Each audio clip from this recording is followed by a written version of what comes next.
So we've got something a little unusual today. This is the Pengo 4K HDMI 4K HDMI capture.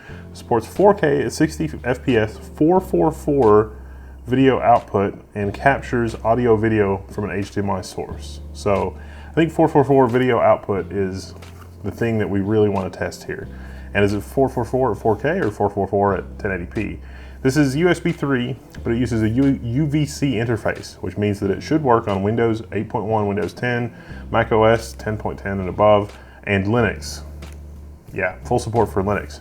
So I've got my Ubuntu station, an open broadcaster. We're gonna try it. We're also gonna compare the capture from this with the much more expensive PCI Express Magewell adapter. I mean, the Magewell capture card that I have that we use at level 1, it costs like $1,000. And this is much, much less expensive. This is even more inexpensive than some of the other USB capture devices that exist from other vendors. So I'm sort of keen to side by side it and see how the footage lasts. You know, it's like, has the price finally fallen out of this market? Will it overheat if it runs for a long time? I don't know, let's put it through the paces. So in the box, we've got the capture device itself. Feels pretty solid. The bottom is sort of rubberized so it won't slip around. We've got input and the loop output. This is a nice feature. It's got HDMI in and out. That's not something that you see on a lot of USB capture devices. We've also got a USB 3 super speed cable, microphone and headphone on the front. So you can use this as an audio device as well. This is technically, I think, the wrong USB 3 gender. It should be a micro USB 3 type of interface, or maybe like the full-size USB type B. So there's probably going to be an A to A cable in here.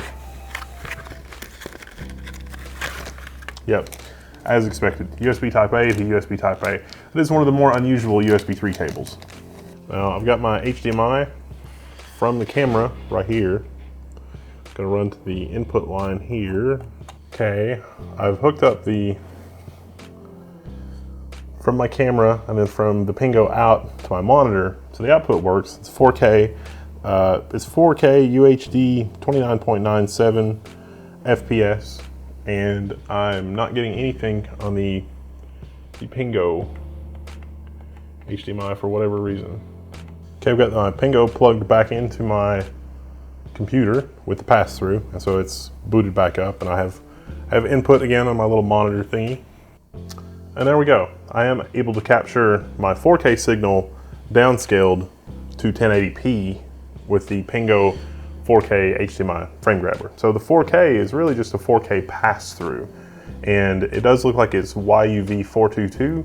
The 444 is for pass-through. In terms of capture, it's 422. It does, on Linux, it does support YUV 12, but it says emulated in parentheses. So that tells me that the input for this is probably 422 in terms of capture, but it would pass through a 444 signal from the input to the output. Because again, finding a USB capture solution that has input and output is a little tricky to do. So in terms of like a camera capture device for video conferencing or game capture up to 1080p, it would work pretty well. And with 4K pass through, it'll automatically downscale the 4K to 1080p so that you could use that for game streaming or something like that. And that little piece of hardware is doing all of the work. The pass-through itself won't add any latency or anything like that to your display. So if you're playing a game and you want to stream it and you want to capture it in hardware to not have any extra overhead, this little device would do that for you.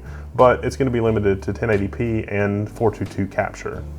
So we're literally capturing the 4K footage on the camera, on our 4K recorder, and as well as our Pingo capture. Now this is all 4K 30 hertz, 3840 by 2160.